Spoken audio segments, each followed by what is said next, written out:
नमस्कार, मेरा नाम है विप्लव अवस्थी। आप देख रहे हैं लीगल रिपोर्टर। आज हम बहुत खास मुद्दे यानी कि जमानत, बेल, उस पर बात करने जा रहे हैं कि हाई कोर्ट और सुप्रीम कोर्ट की क्या रीसेंट व्यवस्था है। और बहुत सा हमको लगातार कॉल आ रहा है कि साहब जमानत तो हमने लगा दी है, लेकिन ये तमाम तरह की हम मुसीबतों का सामना कर रहे हैं। जमानत अर्जी कैसे बनानी चाहिए, किस तरह की होनी चाहिए, अदालतें जमानत देने से पहले क्या क्या चीजों पर विचार करती हैं। तो आज इस पूरे प्रकरण पर हमारे साथ बातचीत करने के लिए विकास गुप्ता जी जुड़ गए हैं। एडवोकेट विकास गुप्ता जी पिछले 35 साल से लीगल प्रैक्टिशनर हैं सुप्रीम कोर्ट और दिल्ली हाई कोर्ट में, और क्रिमिनल, जहां तक क्रिमिनल केसेस के मामले की बात है, वो इसके स्पेशलाइज हैं। तो विकास जी, बहुत बहुत स्वागत है आपका लीगल रिपोर्टर में। एक जमानत को लेकर लगातार हमारे पास कॉल्स आ रही हैं, और बेहतर जमानत अर्जी कितना इंपॉर्टेंट है बनाना, अदालतों का इसको लेकर रुख क्या होता है, और अगर आप जमानत लेने जा रहे हैं किसी भी आपराधिक मामले में तो स्टेप 1 क्या होगा? देखिए विप्लव, सबसे पहले अगर मैं शुरुआत करूं जी, तो bail is a rule and jail is an exception. ये सुप्रीम कोर्ट निरंतर दशकों से ये बात को कहती आ रही है। लेकिन जो आज की व्यवस्था है, कानूनी व्यवस्था है, उसमें हम ये पाते हैं कि मैजिस्ट्रेट और सेशंस लेवल की कोर्ट कहीं ना कहीं आपराधिक मामलों में बेल देने में हिचकिचाते हैं। फिर कुछ सालों में आप देखते हैं कि सुप्रीम कोर्ट से कोई बहुत बड़ी जजमेंट आती है जिसमें कहा जाता है कि आपको ये राइट को एक्सरसाइज करना चाहिए, मैजिस्ट्रेट और सेशंस कोर्ट को, कि आपको बेल देनी चाहिए। तो वो संजय चंद्रा की जजमेंट हो या जोगिंदर सिंह की जजमेंट हो या राइट्स ऑफ द अक्यूज्ड हो डीके बासु में, ये बात निरंतर सुप्रीम कोर्ट कहती आ रही है। लेकिन हमें देखना है कि वास्तविकता क्या है। अभी जो एक बहुत मूलभूत जो परिवर्तन कुछ सालों में अनीश कुमार की जजमेंट के बाद हुआ है, उसमें यह है कि कम से कम आपराधिक मामलों को 2 कैटेगरी में कैटेगराइज कर दिया गया है। ठीक है। एक जो 7 साल तक की पनिशमेंट है, जैसे चीटिंग हो गई, ब्रीच ऑफ ट्रस्ट हो गया, थेफ्ट हो गया, और तमाम ऑफेंसेस जहां पे सजा 7 साल तक की है। उसमें अनीश कुमार की जजमेंट ये कहती है कि जो अमेंडमेंट हुआ सीआरपीसी में, कि आपको अरेस्ट करने से पहले 41A का नोटिस देना है। आप अगर अरेस्ट कर रहे हैं तो आपको उसमें रीजंस रिकॉर्ड करने होते हैं। तो अगर आप अनीश कुमार की जजमेंट को फॉलो नहीं करते तो आप कंटेम्प्ट में आ जाती है पुलिस वाले। तो उससे एटलीस्ट जो बड़े शहर हैं, दिल्ली, बंबई, मद्रास, बेंगलोर, वहां पर अनीश कुमार बड़े एक लेटर एंड स्पिरिट में फॉलो की जा रही है।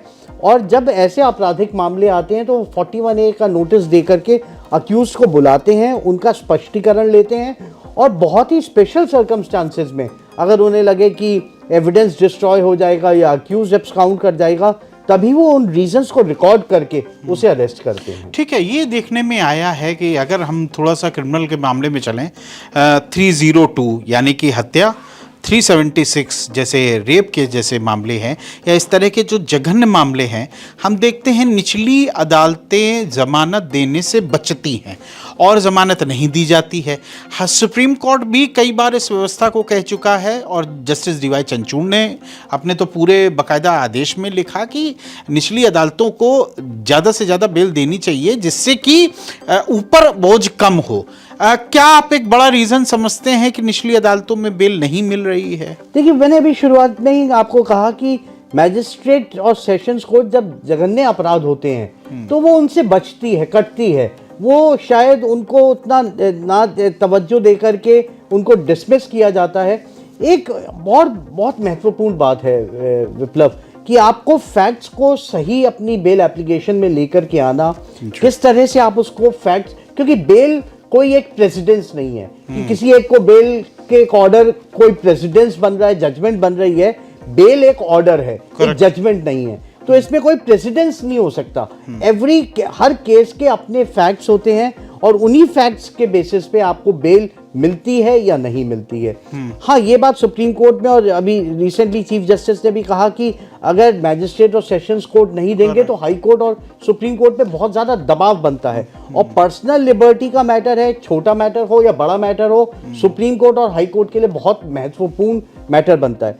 लेकिन एक बात मैं कम से कम आप दिल्ली हाई कोर्ट की या दिल्ली की कोर्टों की आप बात करेंगे, 376 में जहाँ पे हनी ट्रैप या डेटिंग एप्स के जरिए जो मुलाकात हो रही है और जिन पे एफआईआर रजिस्टर हो रही हैं उनमें बेल ही नहीं, एंटीसिपेटरी बेल भी मिल रही है। तो कोर्ट का काफ़ी रुख बदलता हुआ दिख रहा है जब तक 376 के ऐसे वाले मुकदमे आ रहे हैं जहां पे कोर्ट को लगता है कि ये कहीं ना कहीं where a relationship has gone wrong, और उसके बेसिस पे अगर एफआईआर रजिस्टर की जा रही है तो कोर्ट अक्यूज को काफ़ी मोहलत देने के लिए है। ठीक है, मुझे ये बताइए, एक तो जो आपने कहा कि बचती हैं, इस बचने का एक बड़ा रीज़न क्या आप समझते हैं?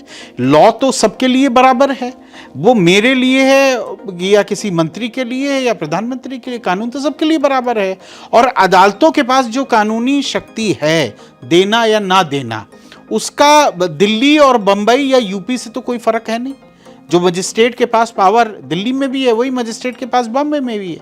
तो बचने का क्या ये मतलब होता है, इससे क्या मतलब जहाँ पे कुछ मैंने जो पिछले कई सालों का तजुर्बा सामने आया कि जहाँ पर पब्लिक अटेंशन ज्यादा है या हाई प्रोफाइल मैटर हुए हैं, वहाँ पे मैजिस्ट्रेट और सेशंस कोर्ट, आप मैं उदाहरण तौर पे अगर आपको कहूँ कि आर्यन खान का मैटर एक स्मॉल क्वांटिटी का मैटर था, मैं ये मान भी लूँ कि वो एक फिजिकल पोजेशन, जबकि वो कॉन्शियस पोजेशन का ही मैटर था, अगर वो फिजिकल पोजेशन था भी तो वो एक बेलेबल ऑफेंस था। आप ये देखिए कि मैजिस्ट्रेट ने बेल नहीं दी, सेशंस कोर्ट ने आकर के बेल नहीं दी, तो क्या हम ये निर्णय निकालें कि इन जुडिशियल ऑफिसर्स को जुडिशियल ट्रेनिंग पे भेजना चाहिए? जो इतनी एक सिंपल बात के लिए 3 दिन बाद में हाई कोर्ट का समय लगाया गया, कई घंटों तक आर्ग्यूमेंट करने के लिए एक बहुत बड़ी वकीलों की टीम तैयार करी गई, जबकि एक बेलेबल ऑफेंस, क्योंकि स्मॉल क्वांटिटी थी जो अपने आप में ही एक बेलेबल ऑफेंस है जिसमें तुरंत बेल दे देनी चाहिए थी, उसके लिए आप देखिए कि कितने सारे वकीलों की फौज तैयार करी गई और हाई कोर्ट का कितना समय लिया गया। तो मैं कहने का तात्पर्य ये है कि जहाँ पे भी हाई प्रोफाइल मैटर हो जाता है या चीटिंग अमाउंट या मिसएप्रोप्रिएशन का अमाउंट अधिक हो जाता है, वहाँ मैजिस्ट्रेट और सेशन कोर्ट बचते हुए दिखते हैं। मुझे लगता है कि यही ट्रेनिंग के का पार्ट होना चाहिए जब वो जुडिशियल ट्रेनिंग में जाते हैं कि लॉ समान है, ऑफेंस 500 रुपये का हो या 5,000 रुपये का हो, अगर ऑफेंस के इंग्रेडिएंट्स मीट नहीं कर रहे तो आपको बेल के एक्सरसाइज करनी चाहिए। ठीक है, ठीक है। मुझे ये बताइए, एक आम आदमी जो आपको सुन रहा है, देख रहा है और बाय द वे किसी आपराधिक केस में फंस गया है, जमानत लगाना चाहता है, तो आपके लिए उस जमानत एप्लीकेशन में या उसकी पूरी प्रक्रिया में क्या क्या सलाह होगी, वो थोड़ा सा बता दें। विप्लव, बहुत जो सबसे बड़ी बात कि बेल के स्टेज पे आपके पास जो डॉक्यूमेंट अवेलेबल है, अगर चार्जशीट फाइल नहीं हुई है तो जो डॉक्यूमेंट अवेलेबल है वो सिर्फ मात्र एफआईआर है। ठीक है। एफआईआर के साथ आपके क्लाइंट का एक वर्जन है, अक्यूज का वर्जन। तो आपको ये देखना है कि एफआईआर में या जो शुरुआती दौर की इन्वेस्टिगेशन है, क्या उसमें ऑफेंस के इंग्रेडिएंट्स पाए जा रहे हैं या नहीं पाए जा रहे हैं। ठीक है। वो एक बहुत ही महत्वपूर्ण चीज है कि अगर आप मैं उदाहरण के तौर पे कहूं कि एक चीटिंग की एफआईआर रजिस्टर हुई और उसमें चीटिंग की अगर ऑफेंस ही नहीं, जो सुप्रीम कोर्ट ने लॉ लेट डाउन किया हुआ है कि चीटिंग में इंसेप्शन से धोखाधड़ी की इंटेंशन होनी चाहिए, फ्रॉडुलेंट एंड डिसऑनेस्ट इंटेंशन होनी चाहिए, पार्टिंग ऑफ द प्रॉपर्टी होनी चाहिए, तो जो ऑफेंस के इंग्रेडिएंट्स हैं वो क्या एफआईआर में सामने आ रहे हैं या शुरुआती दौर की इन्वेस्टिगेशन जो पुलिस ने करी है, तो क्या वो ऑफेंस के इंग्रेडिएंट्स को मीट करता है या नहीं करता, वो आपको तथ्यों पे, फैक्ट्स पे देखना होगा। अगर if it makes out a good case तो आपके बेल्स के ग्राउंड्स अच्छे हो जाते हैं। ठीक है, तो किस तरह के वकीलों के चयन की आप सलाह देते हैं कि जब आप कोई भी बेल मैटर करने जा रहा है और साधारण आदमी है, नहीं कानून का उसका कभी रहा, तो किस तरह के वकील स्पेशलाइज्ड होते हैं इस मामले में? विप्लव, वही कि आपको मूलभूत एक क्रिमिनल लॉयर के पास जाना चाहिए। अगर आप अपने कॉर्पोरेट लॉयर या सिविल लॉयर के पास जा रहे हैं तो शायद वो उतना जस्टिफिकेशन नहीं कर पाएंगे, हो सकता है अच्छा काम कर रहे हो, लेकिन आपको एक स्पेशलाइज्ड क्रिमिनल लॉयर के पास ही जाना चाहिए और बेल लगानी चाहिए। ठीक है, एक लास्ट की तरफ हम चलते हैं। जनरली लोग पूछते हैं कि साहब इसमें खर्चा क्या आएगा, तो विकास सर, ये वकालत का किसी भी बेल मैटर को लगाने का आप एक्सपेंसेस क्या डिसाइड होते, कैसे डिसाइड होते? देखिए विप्लव, हम बहुत सारे मैटर प्रो बोनो भी करते हैं कि अगर किसी की मदद करनी है, प्रो बोनो मीन्स बिल्कुल free of cost, free of cost हो गया, कोई गरीब आदमी है तो उससे और कम पैसे लिए गए। जी।